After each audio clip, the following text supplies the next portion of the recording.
Welcome to this video, exploring how data travels across the internet. We'll take a deep dive into packets, protocols, and the path your data takes from your device to the server and back. The internet is a global network of interconnected computers, connecting billions of devices worldwide. No single company owns or controls the internet. Data travels in small chunks called packets, which find their own path to the destination. Protocols, like the TCP/IP suite, define the rules for formatting and sending data.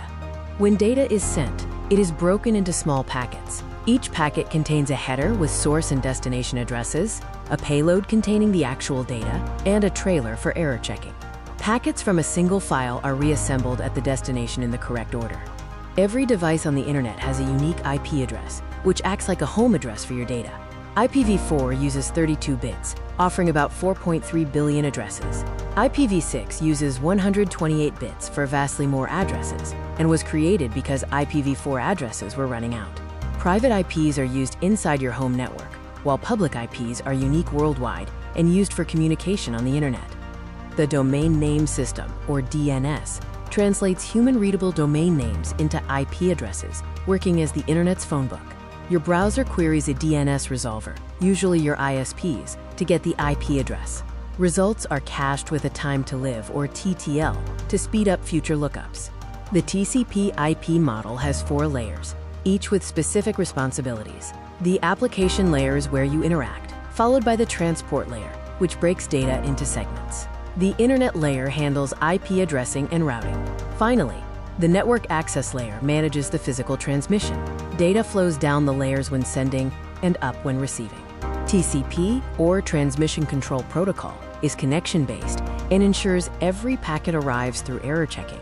It is slower but reliable and used for things like web pages and emails. UDP, or User Datagram Protocol, is connectionless, faster, and does not guarantee delivery or order.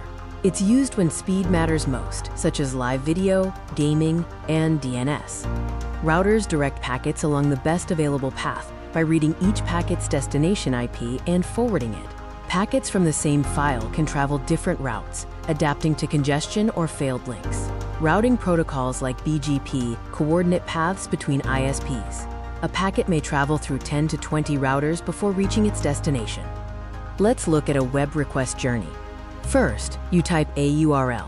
Then DNS resolves the domain to an IP address. A TCP three-way handshake establishes the connection. Your browser sends an HTTP GET request, and the server sends back HTML, CSS, and images in packets. Finally, the browser reassembles and renders the page. This entire process happens in milliseconds. HTTP sends data in plain text, meaning anyone can read it, making it not secure.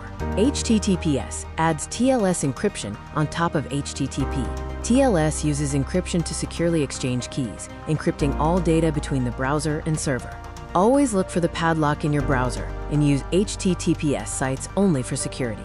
At the physical layer, data travels as electrical signals, light, or radio waves. Copper cables carry electrical pulses. Fiber optic cables carry light pulses, which are extremely fast for long distances, even running under the ocean. Wi-Fi and 5G use radio waves without physical cables.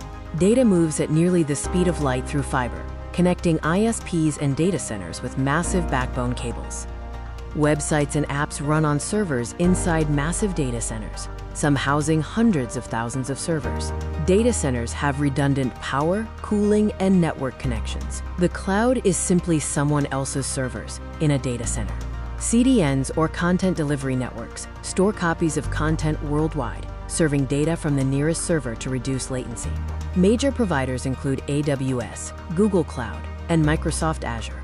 The full packet journey involves multiple hops to reach the destination. Each hop is a router that reads the IP address and forwards the packet.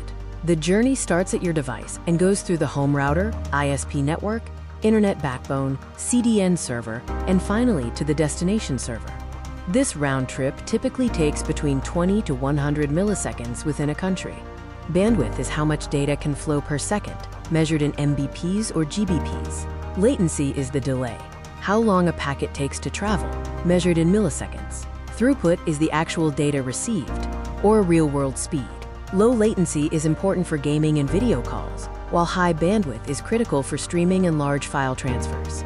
Security on the internet is maintained through several means. Firewalls monitor and filter traffic, blocking packets that don't match rules. Encryption scrambles data for privacy. TLS/SSL provides encryption for HTTPS web traffic. VPNs create encrypted tunnels, making your traffic appear to come from the VPN server's location. Port numbers determine which application receives incoming data. The future of the internet includes 5G and 6G, offering speeds up to 10 gigabits per second and under 1 millisecond latency. Wi-Fi 7 reaches theoretical speeds of 46 gigabits per second. Starlink is expanding global coverage using low-orbit satellites, and quantum networking promises unbreakable encryption. IPv6 adoption is also growing, which helps solve the IPv4 address shortage, ensuring the internet continues to evolve to be faster, safer, and more connected.